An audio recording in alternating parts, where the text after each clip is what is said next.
Eu me recordo que no dia 16 de outubro de 2008, eu estava em casa, estudando e me preparando para a prova oral do meu concurso de ingresso na carreira de delegado de polícia da Polícia Civil do Estado de São Paulo.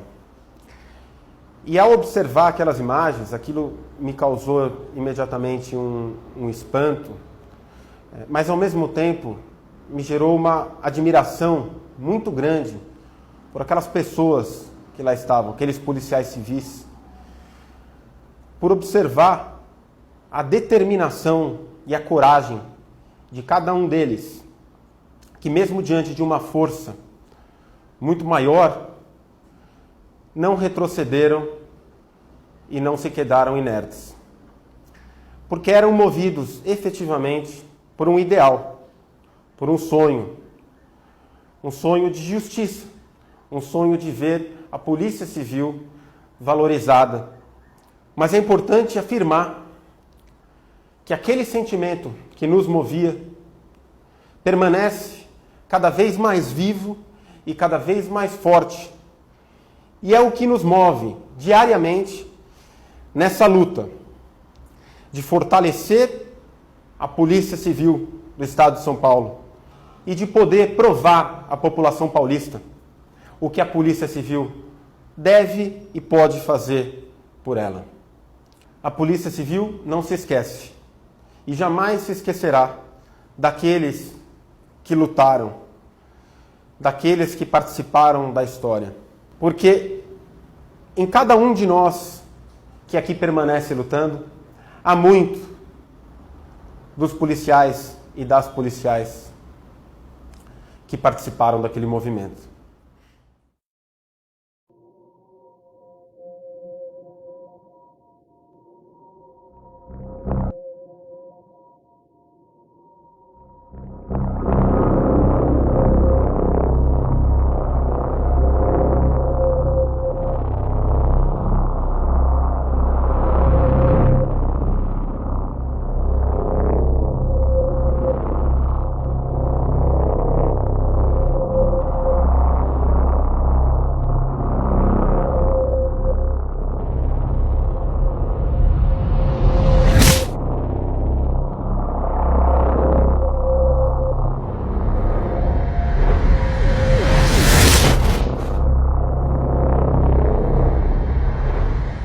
Tem uma história, né?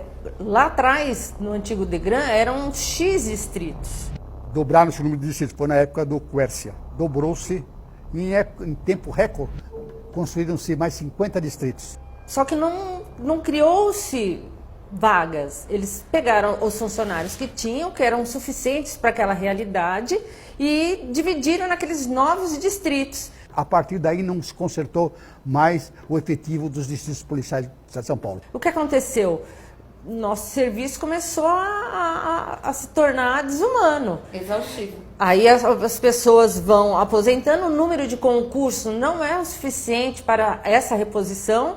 Não houve tempo hábil para a preparação de novos policiais, ou o governo não quis preparar novos policiais, e está esse caos que nós vemos hoje aí. E aguentava mais carga horária de 60 horas, 70 horas às vezes, distritos trabalhando em 3 equipes para revezar em plantões diuturnos, acabou levando uma situação de extrema insatisfação e criação de pequenos grupos para reivindicação. Esse grupo, né, que nós éramos da mesma turma de delegados de ingresso, nos reunimos aqui na associação num almoço com outros colegas e surgiu esse grande movimento. Eu me lembro muito bem que a gente ficava ou no plantão, ou dormindo, ou estávamos no restaurante, para combinar, para organizar qual ia ser a nossa estratégia de chegar no diretor, de ter nossa pretensão, que era só trabalhar de acordo com a lei. E saiu esse grupo de e-mails que eu acho que foi determinante para que as pessoas tivessem contato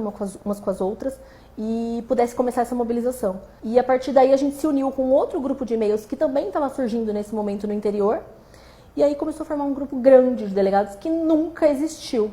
E depois a gente ganhou o apoio da Associação dos Delegados. Eu achei que eu devia dar um apoio a todos eles, o apoio com panfletos, o apoio com condução principalmente. Então nós procuramos nos reunir aqui na associação com os presidentes de todas as entidades da Polícia Civil do Estado de São Paulo, inclusive algumas entidades do interior. E esse movimento foi tomando uma proporção, e onde foi surgindo e terminou num movimento grevista. Infelizmente, não era para chegar tanto. Nós tentamos, antes da greve, conversar com o presidente da Assembleia Legislativa do Estado de São Paulo, conversar com os secretários do governador de então, mas não conseguimos nenhuma definição, nenhuma resposta a respeito das nossas reivindicações. Chegou num ponto que assim, a greve foi uma consequência natural da nossa união.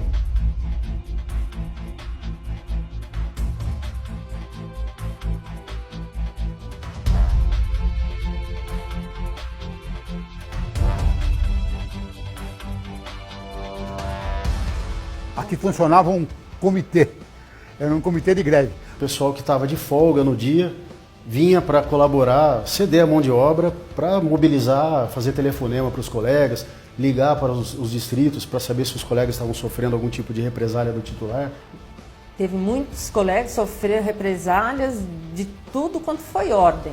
Eu lembro que no primeiro dia de greve, eu com alguns colegas fomos até a delegacia de Diadema, onde tinha uma colega, a doutora Bárbara, a quem eu prezo muito, sendo pressionada por um diretor, um seccional, a não aderir à greve, que até ameaçou ela de prisão. E o meu titular na época, o doutor Jorge, me apoiou, falava, a menina não está bem, olha ela está pálida. E nisso, o meu colega que estava lá fora tinha ligado para o Sérgio Roque, que era o presidente aqui da associação. Quando nós chegamos lá em 6 colegas para conversar com o seccional, ia ser uma conversa amiga, né? Ele fugiu. E eles entraram no carro e foram embora. E a cada passeata que nós íamos, a gente percebia que o movimento ia crescendo, ia crescendo. E a gente pensou que seria uma greve rápida, né? Dias. Ela se estendeu por mais de 3 meses. E as manifestações nós fazíamos para chamar a atenção para o governo, tentar entender que nós estávamos unidos. E no dia 16 de outubro, nós resolvemos fazer uma manifestação no Palácio do Governo. A intenção da Polícia Civil era só chegar no Palácio para poder gritar mais alto e o governador, de repente, de alguma das janelas ali, ele poder ver que a polícia estava na porta do Palácio pleiteando melhoria salarial e outras coisas também. Inclusive, eu me lembro que uma das orientações do comando de greve era que não deveria ir armado, não deveria usar distintivo e não deveria ir de viatura, porque era um movimento de trabalhadores insatisfeitos com as suas condições de trabalho. Fomos convocados pelo delegado-geral à época para acompanharem a manifestação que estava programada para o dia seguinte no Morumbi. Então foi bem tranquilo, foi como eram todas as outras, bem tranquilas na nossa cabeça. Quando nós estávamos chegando, como a Deise falou, próximo ao Palácio, a gente foi se assustando com o tipo de policiamento ostensivo que estávamos nos esperando. Tinha cavalaria, tinha tropa de choque, a gente falava, meu Deus, a gente já fez um monte de passeata, nenhuma tinha tudo isso. O que está acontecendo? E aí, inicialmente, a gente ficou ali em volta naquela praça que tem na frente do Morumbi. E transcorreu tudo bem, tinha carro de som, tinha bastante gente, chegando muita gente. Estavam calmos, todo mundo de boa fé. Nós fomos orientados, inclusive, a não levar armas longas em nossos equipamentos de praxe, porque o objetivo não era esse, o objetivo era apenas acompanhar os policiais civis que estavam lá. Quando a gente viu que a PM começou a criar barreiras ali naquele caminho da subida para o Palácio, uma parte do pessoal falou, não vamos subir, vamos ficar aqui. Aí outra parte falou, mas por que a gente não vai subir? A gente não está fazendo nada de errado, a gente não está fazendo nada de ilegal, é nosso direito, a gente só quer manifestar e a gente quer que o governador receba uma comissão nossa. Então, vamos subir sim. E logo à frente havia algumas fileiras de controle, né, de policiais militares do patrulhamento normal. A gente até conversou com os PMs que estavam ali naquela primeira barreira, falou, a gente vai passar, a gente quer subir, não tem sentido o que vocês estão fazendo. E a gente passou. Na nossa inocência, a gente foi superando cada uma. Os policiais militares naturalmente abriram cordões de isolamento. Aí, de repente, quando nós tentamos nos aproximar um pouquinho mais do palácio, talvez transpor uma barreira de policiais, mais uma barreira de policiais, nós fomos surpreendidos com bombas de gás lacrimogêneo, com tiros de borracha. Começou a chover literalmente bombas de gás lacrimogêneo e de efeito moral e balas de borracha sobre os manifestantes. que inclusive nesse momento já estavam misturados policiais militares que tinham passado os cordões de isolamento, mulheres, crianças, senhoras, aposentados, muitos aposentados. Eu perdi o meu sapato, que eu fui chutar uma das bombas de gás que caíram do meu lado, queimou o meu sapato. Pelo jeito que a coisa foi feita, parecia que a gente ia tomar de assalto o Palácio do Governo e nem sei. E nesse primeiro momento foi o caos, né? Gritaria, correria, a manifestação obviamente houve um refluxo, recuou um pouco. A gente saiu correndo, mas as pessoas ainda tinham esse sentimento de sair correndo juntos, de um proteger o outro, de ver cadê seus amigos, o que está acontecendo. E aí nesse primeiro refluxo, aí houve a cavalaria do choque, avançou sobre os manifestantes para dissipar mesmo, para dispersar. Aí nesse momento os policiais mesmo do GOI e do Garra, estavam lá todos os GOI e Garra, praticamente sem coordenação nenhuma, no instinto mesmo, montaram as suas viaturas e fizeram uma barreira para impedir que os cavalos do choque avançassem sobre os manifestantes. Aí foi um corre-corre, uma correria, a gente começou a ver pessoas que foram atingidas por tiros de borracha. Eu lembro de um menino sangrando até hoje. Até então a gente não sabia que era munição não letal.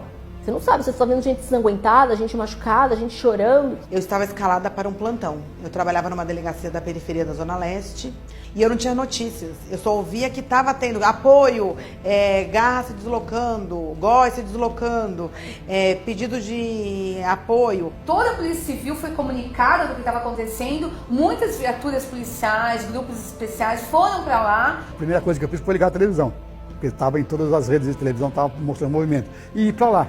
Então, na verdade, em vez de diminuir o movimento foi crescendo nessa hora.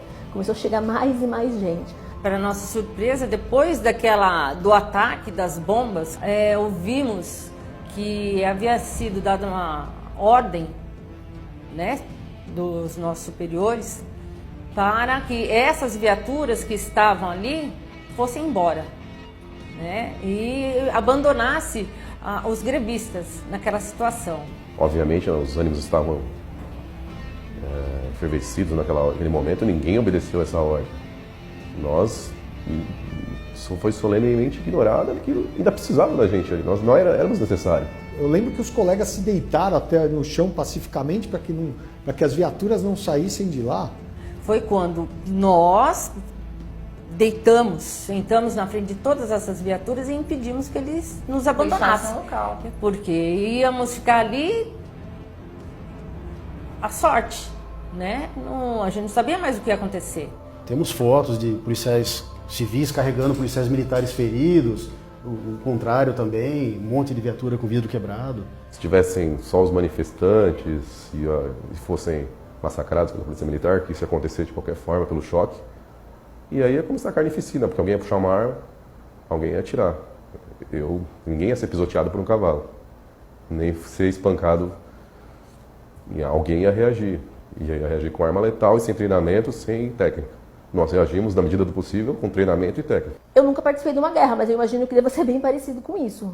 Não tinha munição letal, mas essa munição não letal machucou muita gente. E depois a gente soube que tinha atirador de elite da Polícia Militar em prédios, alguns prédios em construção ali, eles já estavam posicionados ali, coisa que ali quem estava ali naquela hora não estava conseguindo enxergar isso daí. Se eles estavam escondidos ali, é porque eles já estavam querendo fazer isso mesmo, já era o propósito deles, porque não tem outra explicação. Com a proteção já um pouco do Garra e do GOI que seguraram o choque lá para cima, nós retomamos ali, algumas viaturas da PM ficaram até abandonadas, né, naquele próprio espaço que a gente voltou a ocupar.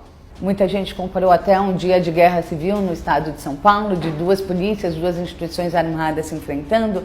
Esse foi um sentimento que cada um leu de um jeito. A minha sensação foi de reconhecimento. Foi de que então a população agora sabia, agora qualquer um sabia. O governo ficou apavorado com aquele episódio do Palácio dos Bandeirantes que saiu na imprensa mundial, não saiu só na imprensa local. É a sensação de fracasso de ver policiais de outra instituição, mas também policiais, aí não tem falar o bem contra o mal, o bandido contra a polícia, todos são policiais. Tenho vergonha do que aconteceu perante Polícia Civil e Polícia Militar. Eu acho que não poderia chegar jamais nesse ponto, mas eu tenho orgulho do movimento. Isso aí foi uma insanidade, na verdade, provocada, Mas no momento, e hoje eu entendo também como um absurdo o que aconteceu. Culpa do governo, da má gestão. Olha, o saldo de confronto foi positivo. Eu acho que a polícia tinha que fazer pressão. Sem pressão não se consegue nada na política. Foi bem marcante, porque muita gente que não se conhecia se juntou para tentar fazer alguma coisa pela nossa instituição. Criou-se um sentimento de união e de companheirismo e de colaboração que não existia antes. Foi uma coisa muito incrível, as pessoas acreditavam realmente que unidas elas podiam fazer alguma coisa. E podiam mesmo, né?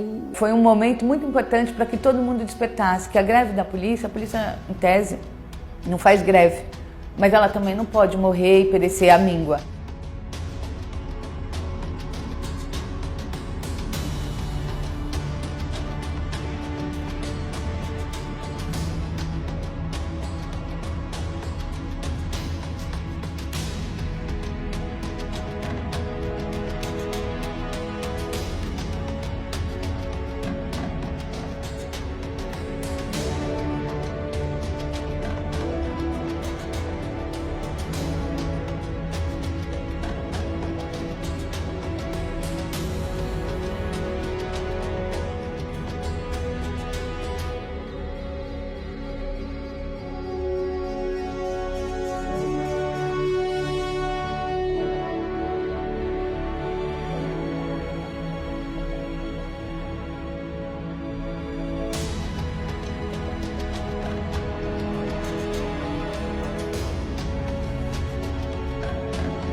Nós pedíamos na época melhores condições de trabalho.